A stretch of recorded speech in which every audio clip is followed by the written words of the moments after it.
एक गांव में एक किसान रहता था। उसके दो पुत्रियां थीं। दोनों लड़कियां स्वर्ग से उतरी परियों के समान खूबसूरत थी। उनकी सिर्फ मुस्कान से बड़े बड़े बैरागियों का मन विचलित हो जाए। लेकिन दोनों लड़कियों का मन वास्तविक सत्य की तलाश में चिंताग्रस्त रहता था। गांव के नौजवान अपने प्रेम का बाण उन लड़कियों पर मारते, मगर वो दोनों लड़कियां मनुष्य जीवन से जुड़े अनसुलझे रहस्यों पर ही सोचा विचारा करती। एक बार महात्मा बुद्ध भ्रमण करते हुए उसी गांव में आए। जब उन लड़कियों ने सुना कि महात्मा बुद्ध उनके गांव आए हैं, तो अपने पिता से कहा कि पिताजी, बुद्ध को अपने घर पर खाना खाने के लिए बुला लो, ताकि मैं अपने मन में चल रहे विचित्र सवालों का जवाब भी बुद्ध से पूछ सकती हूँ। बेटी के आग्रह पर वो किसान महात्मा बुद्ध के पास गया और बोला कि तथागत, आज आप मेरे घर पर ही भोजन ग्रहण करें। बुद्ध ने कहा, देखो वत्स, आज तो मैं भोजन ग्रहण कर चुका हूँ। एक सन्यासी के लिए अधिक खाना उचित नहीं है।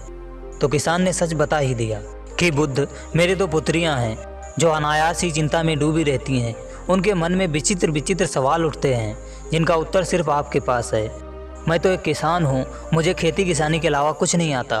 बुद्ध किसान के दुख को समझते हुए उसके साथ जाने को सहमत हो गए। किसान बुद्ध को लेकर अपने घर आ गया। बुद्ध के साथ उसका एक शिष्य भी था। उस शिष्य ने देखा कि दोनों लड़कियों के ऊपर पूर्ण यौवन छाया हुआ था। उनकी बड़ी बड़ी आंखें मूंगे जैसे होठ देखकर वह शिष्य विचलित हो गया। बुद्ध ने शिष्य की मनोदशा समझते हुए उसे वापस संग भेज दिया। बुद्ध को उन लड़कियों ने सुंदर आसन पर बिठाया और छोटी लड़की पंखे से बुद्ध को हवा करने लगी। बुद्ध ने पूछा, कहो पुत्री, किन प्रश्नों का हल चाहती हो? तो बड़ी पुत्री ने कहा, तथागत, चिंता क्या है और यह चिंता दुख का कारण कब बनती है? तो बुद्ध ने मुस्कुराते हुए कहा, मैं तुम्हें एक कहानी सुनाता हूँ। एक नगर में एक नर्तकी रहती थी जो बहुत ही रूपवान थी। उसका नृत्य देखने दूर दूर से लोग आया करते थे। उसकी नृत्यशाला के बाहर बहुत भीड़ लगी रहती थी। लोग उसका नृत्य देखने को तरसते थे।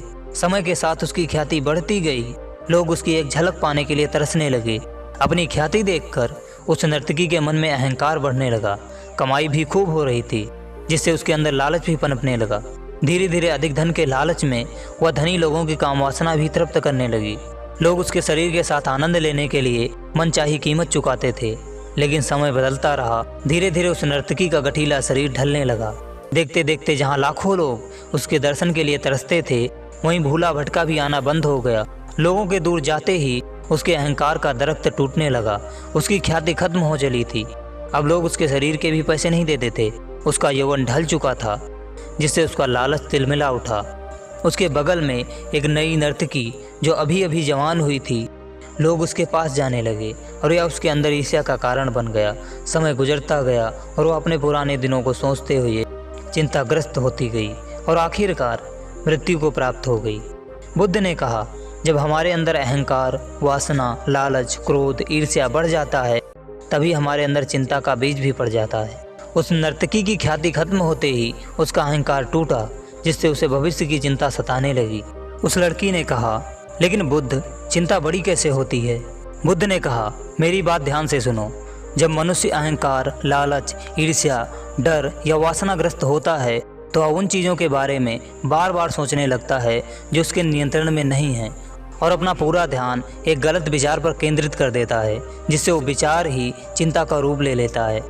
जैसे कुछ लोग हारने के भय से भविष्य में अपने जीवन को लेकर सोचते रहते हैं, या डर से उत्पन्न चिंता है।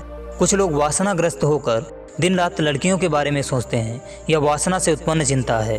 कुछ लोग पैसे के पीछे भागते हैं, या लालच से उत्पन्न चिंता है। जब हम दूसरों को उन्नति करते हुए देखते हैं और परेशान होते हैं, यह ईर्ष्या जनित चिंता है। जब कोई हमें सच बता देता है मगर हम उसे अपना अपमान समझते हैं, यह अहंकार से उत्पन्न चिंता है। लड़की ने कहा, और क्रोध से चिंता कैसे उत्पन्न होती है बुद्ध? बुद्ध ने कहा, क्रोध एक कड़ी है।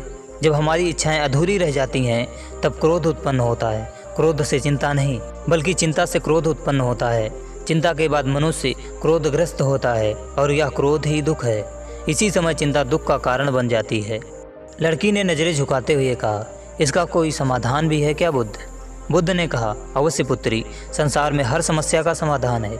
कोई भी समस्या समाधान के बगैर नहीं होती। चिंता से बचने का सुगम मार्ग है ज्ञान की संगति, अच्छे लोगों की संगति। तो उस लड़की ने कहा, लेकिन बुद्ध, हम दोनों तो अकेले घर पर ही रहती हैं, तो अच्छे लोगों की संगति कैसे करें भला? तो बुद्ध मुस्कुराए और बोले, सबसे पहले ध्यान के द्वारा स्वयं की संगति करो। जैसे मैंने लुम्बिनी के जंगलों में ध्यान करके स्वयं की संगति की और सिद्धार्थ से बुद्ध बन गया। उसके पश्चात ज्ञान की संगति अर्थात अच्छी किताबें पढ़ो, यह भी एक संगति है जिससे जीवन के वास्तविक तत्वों की जानकारी होगी और तुम्हारा मन चिंता के आधारों से हट जाएगा। छोटी लड़की ने कहा, बुद्ध, चिंता के आधार क्या हैं? बुद्ध हंस पड़े और बोले, तुम्हारा ध्यान कहाँ था बेटी? चिंता के आधार हैं लालच, अहंकार, ईर्ष्या, डर, वासना। बड़ी लड़की ने बुद्ध को झुककर प्रणाम किया और बोली, बुद्ध, आज मैंने चिंता का पूर्ण स्वरूप समझ लिया है, परंतु मुझे ध्यान कैसे करना है ये भी बताएं तथागत। बुद्ध ने कहा, ध्यान का पहला चरण है अपने विचारों को ध्यान देना। दिन भर में तुम जो भी सोचो उन पर ध्यान दो। उसके बाद दूसरा चरण है उन विचारों में से उचित अनुचित को अलग कर दो, फिर उचित विचारों पर ध्यान केंद्रित करो, यही ध्यान है। बुद्ध ने आगे कहा, शुरुआत में एक जगह ध्यान केंद्रित करना मुश्किल होगा, लेकिन लगातार प्रयास करते रहने से तुम्हारा ध्यान केंद्रित होने लगेगा। यही ध्यान की सर्वश्रेष्ठ विधि है, तुम्हें प्रयास करते रहना होगा। ध्यान की विधि जानने के बाद वह लड़की प्रणाम करके चुप हो गई। बुद्ध ने कहा, और कोई जिज्ञासा है पुत्री? बड़ी लड़की ने कहा, हाँ बुद्ध, परंतु छोटी लड़की की तरफ इशारा करते हुए कहा, इसके सवाल का भी समाधान बता दो तथागत। बुद्ध ने छोटी लड़की से पूछा, तुम भी पूछो पुत्री। छोटी लड़की बोली, प्रेम क्या है?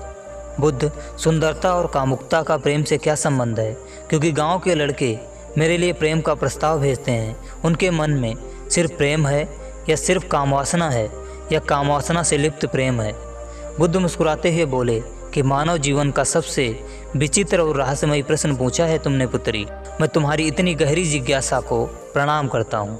इसके बाद बुद्ध ने सवाल का जवाब दिया, लेकिन सवाल का जवाब वो हम अगली वीडियो में बताएंगे। इसके लिए आप मेरे चैनल को सब्सक्राइब कर लो, साथ ही वीडियो को शेयर कर दो। वीडियो का दूसरा भाग जल्दी ही आएगा।